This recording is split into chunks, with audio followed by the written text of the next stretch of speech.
aquellas voces que se opusieron desde las ondas a la dictadura franquista en nuestro país. Fondos recuperados de emisiones de Radio París, de Radio Alcoy, La Pirenaica o las emisiones en vinilo de discos de la ORTF. Son contenidos históricos que ponen a nuestro alcance este maravilloso equipo multidisciplinar al que doy la bienvenida, formado por Carmen Castelo, Enrique García, Francisco Rojas, Andrés Vallés y José María García.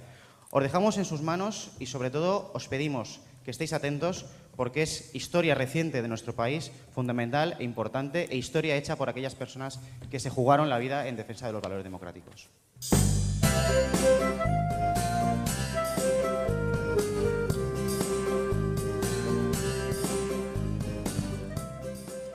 Hola, ¿qué tal? Saludos y muy buenos días, en especial a quienes nos están sintonizando en streaming, a quienes nos están sintonizando desde cualquier lugar del mundo, y agradecimiento especial a la Radio Politécnica de la Universidad de Alicante, que tiene la deferencia de hacer una programación específica para conmemorar el Día Internacional de la Radio, que se celebra el próximo sábado, día 13. Hablar de la radio, en el mundo de la radio, y hablar de la historia de la radio siempre es un placer, y sobre todo, para mí personalmente, por el poder reencontrarme con personas que han trabajado en un proyecto del que quiero felicitarles, antes de nada, porque la recuperación de los archivos sonoros es, sin duda alguna, un trabajo muy importante para recordar la historia. Yo le voy a pedir a nuestro técnico que nos ponga el primer corte donde vamos a escuchar cómo sonaba la sintonía en Radio París, para que entre todos nos situemos en el espacio y en el tiempo y sepamos de lo que vamos a hablar.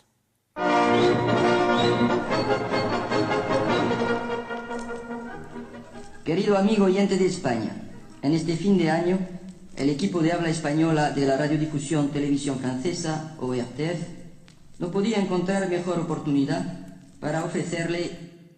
Es La vida parisina, aquel programa, es La vida en Alicante, y la vida y la historia tal y como la encontró José María García Vilés, coordinador técnico del proyecto Devuélveme la voz. Muy buenos días, señora Vilés. Buenos días, Carmen. Devuélveme la voz. Buenos días a todos. Con ese nombre tan sugerente, ¿de qué estamos hablando? Devuélveme la voz es un proyecto institucional de la Universidad de Alicante, y detrás de ese título se encierra una buena parte de lirismo y una buena parte de dramatismo. Devuélveme la voz pretende recuperar las emisiones de la radio del exilio, aquellas radios que entraban en España de forma clandestina y pese a la censura. Y el motivo del nombre es porque cuando, a partir de 1936, empiezan a salir españoles con ideas diferentes a las del régimen que se empezaba a implantar, ellos se van, pero, como decía Blas de Otero, lo perdieron todo, pero se quedó la palabra. En cambio, los que quedaron no tuvieron esa posibilidad de hablar. Y Devuélveme la voz lo que pretende es poner en boca de los que quedaron las ideas que no pudieron expresar, y para ello utilizamos la voz de los que se fueron. Nos acompaña Francisco Rojas, doctor en Historia. Hablamos de la historia sonora de la vida. Para un historiador como usted, habrá sido un trabajo sorprendente y enriquecedor. Hola, buenos días y saludos a todos. Sí, desde luego es un privilegio trabajar en este proyecto, haber estado contextualizando, porque ya sabemos que la historia son textos y contextos, con lo cual ha sido, como digo, un privilegio el entrar en todo esto. Y sobre todo porque, escuchando voces como la que vamos a recuperar ahora mismo, por ejemplo, en la entrevista a Miguel Delibes, cuando nos habla de la influencia de quienes tienen que escribir, de los escritores, los problemas, es impresionante que esa entrevista de 1961, que hablamos más de medio siglo, 55 años exactamente, escuchando la historia es lo mismo. Vamos a escuchar el corte para saber de lo que estamos hablando. Usted dentro de unos momentos en el Instituto Hispánico es el siguiente origen y desarrollo de la nueva novela española. ¿Qué problemas esenciales, con qué obstáculos tiene que luchar esta nueva novela española? El novelista español se encuentra con una serie de obstáculos que tal vez sean comunes a otros novelistas, pero que tal vez son en nuestro país más acentuados, como es la falta de la debida atención crítica, la falta de resonancia en el público, la imposibilidad de que por el momento el novelista español pueda ser un profesional, es decir, que la literatura no da todavía para vivir al novelista dignamente. Escuchando estas palabras, la literatura no da de comer al novelista, parece que nos podríamos situar, ¿verdad?, en este mismo momento. ¿Podría ser esta voz, si no fuera porque es la de Miguel Delibes, podría ser la voz de cualquier escritor? Sí, sí, además, en esa misma entrevista, cuando le pregunta Julián Antonio Ramírez por los problemas, tal como hemos estado escuchando, no puede decir el problema de la censura. Es un silencio importante porque recordemos que ese tiempo era el tiempo de la España del silencio. No se podía hablar de ciertas cosas.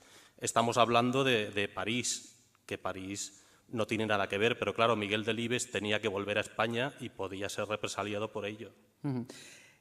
Parece que es muy fácil lo que estamos escuchando, se han recuperado las voces, pero como nos acompaña también el técnico informático don Andrés Vallés, a quien también saludo, desde el punto de vista informática parece que es muy fácil. Estamos escuchando a Miguel Delibes, como podríamos escuchar otras tantas voces que contienen este programa de Vuélveme la voz. Pero, ¿cómo ha sido la recuperación? ¿Cómo ha sido ese trabajo? Hola, buenos días. A ver, el problema más complicado que tuvimos es que realmente estábamos implicados personas muy diversas. Partíamos los historiadores, catalogadores, la parte informática nuestra, entonces incluso el tema de guardar los audios. Entonces, la complejidad y un poco el reto que nos puso José María pues era unir todos los recursos que teníamos en la Universidad de Alicante, que sí que los teníamos, pero un poco unirlos y que todo estuviese en una única herramienta. Entonces, desde usar nuestro gestor de contenidos de la Universidad de Alicante para meter las fichas, desde usar nuestra herramienta de streaming para poder escuchar los audios en Vértice, usar el catálogo bibliográfico de la Universidad de Alicante, el RUA, es decir, que había muchísimas herramientas que todas tenían que estar integradas. Y realmente, pues el trabajo, aunque nos llevó tiempo el conseguir unir todas estas partes, pues realmente al final ha salido y está funcionando y va muy bien. Nos acompaña también Enrique García Rico, técnico de biblioteca. ¿Cómo llegaron? ¿Cómo llegó el material? Quien esté ahora escuchando dirá, ¿y ese material cómo se ha guardado? ¿Cómo se ha alcanzado? Sí, el material originario fue una donación que realizó un antiguo locutor de Radio París, afincado en Alicante, que se llamaba Julián Antonio Ramírez. Era un matrimonio, era Julián Antonio Ramírez y su mujer, Adelita del Campo. Y cuando esta emisora cesó su actividad en el año 75, el Fondo Sonoros cuenta él que se destruyó. Entonces, bueno, se destruyó, se tiró a la basura literalmente. Entonces, él recogió más de 1000 cintas de estas de bobina de carrete abierto y las tenía en su casa durante mucho tiempo hasta que las donó a la universidad. Entonces fue cuando se decidió montar el portal a partir de la digitalización de las cintas y cada vez se fue ampliando, pues añadiendo la contextualización histórica y un poco lo que ha contado Andrés ahora. Pero es admirable cómo el material se pudo conservar. Sí. Cuando sí, ahora sí. mismo, según escuchamos, y ya una vez que he presentado a todos los invitados que me acompañan en la mesa, podemos hacer una tertulia. Pueden intervenir ustedes cuando quieran. Es impresionante, porque ahora mismo cualquier cinta... Sí, sobre las más de 1000 que él conservaba se han podido digitalizar 711 o 714, no me acuerdo muy bien. Y la verdad que se conservaron bastante bien para con las malas condiciones de conservación Claro, que tenían. Lo digo un poco por si tira por tierra todas estas teorías de conservación, de la humedad, del espacio. No, están en muy mal estado. Lo que pasa es que la labor del taller de imagen de la universidad, que fue quien digitalizó, porque había muchas complicaciones, incluso para poder reproducirlas. Se tuvieron dificultades para poder incluso solo reproducirlas. Es decir, que fue un trabajo, José María, en el que hubo que invertir, primero, muchísima ilusión y muchísimas ganas. Pero la emoción esa de sentir la historia en tus manos, de tener esas voces... Porque vamos a recordar, ahora que estamos tan acostumbrados a la publicidad y que además también habrá dentro de este maratón un espacio dedicado a la publicidad, vamos a escuchar cómo sonaba la publicidad en aquella época. Para divertirnos tú y yo, para enamorarnos tú y yo, para ser felices tú y yo, Y para lavar, tú. ¿Y cómo lava el detergente tú? Pues el detergente Tutú sonaba y forma parte del fondo sonoro de Radio Alcoy, que ofrece más de 100 grabaciones de publicidad radiofónica. José María decía que, aparte de la ilusión, la emoción, el tener en sus manos la historia y poder transformarla y poder contarla, ha sido mucho más que algo que parece muy fácil contándolo, el proyecto Devuélveme la voz. Sí, el proyecto Devuélveme la voz realmente, bueno, eso es, como decía Andrés, un conglomerado de actuaciones de diferentes partes, es decir, se realiza desde, principalmente desde el servicio de biblioteca de la Universidad de Alicante, pero ahí está el servicio de informática, ahí está el taller de imagen, ahí está el taller digital, aquí el mismo servicio de promoción de comunicación de la Universidad de Alicante y el Departamento de Humanidades Contemporáneas. Es un trabajo complejo y, sobre todo, está poniendo en valor algo que los que nos dedicamos a la investigación, pero en épocas anteriores de la historia, echamos mucho en falta. Es decir, cuando se investiga en historia, tiene la documentación oficial, solo la documentación oficial, la historia contada por los vencedores. En este caso no, en este caso tenemos fuentes con las que se contrastan y fuentes de primera mano, es decir, cuando oímos hablar de mensajes de la pasionaria, estamos oyendo a la pasionaria, cuando oímos a Pablo Picasso, realmente estamos oyendo a Pablo Picasso. Es decir, es realmente emocionante porque la historia te la están contando los protagonistas. ¿Y quién puede hacer uso de esta documentación tan extensa? ¿A quién le vale? ¿A quién va dirigido? Porque quizá nos está escuchando alguien y dice, ¿y qué hago yo con todo esto? ¿Cómo puedo utilizarlo? ¿Para qué me puede valer? Aquí hay muchos estudiantes, me imagino, hay muchas tesis, muchos trabajos fin de grado que se podrían realizar. ¿A quién va dirigido? Bueno, realmente va dirigido a todo el mundo, a todos los usuarios que tengan conexión a Internet, porque todas las grabaciones se pueden escuchar perfectamente y leer todos los materiales simplemente teniendo conexión a Internet. Naturalmente, uno de los primeros destinatarios son los propios investigadores. Las fuentes radiofónicas tienen dos problemas básicos. La dispersión, normalmente están dispersas por no se sabe muy bien dónde, en diversos fondos, y por otro, en soportes obsoletos.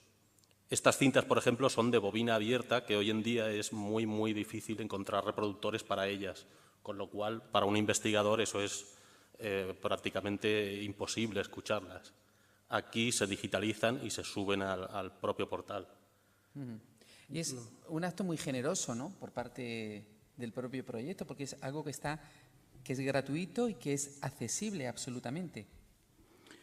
Sí, estamos en una universidad y una de nuestras misiones es ofrecer información, ayudar a la formación de las personas allá donde se encuentren. Entonces, por eso se ofrece en abierto, se ofrece con la marca Universidad de Alicante, pero, como decía Paco, sin restricciones en el uso. Es más, uno de los objetivos principales es que nuestro trabajo sirva para otros proyectos. Y así se está utilizando. Es decir, por ejemplo, en Francia forma parte es material que se utiliza, por ejemplo, en la Universidad de Nanterre, o hay museos como el de San Telmo y San Sebastián que nos ha pedido cintas para exposiciones permanentes. Hay proyectos de investigación de la Universidad de Alicante que están utilizando nuestros contenidos. Es decir, la finalidad nuestra es que nuestro trabajo trascienda lo máximo.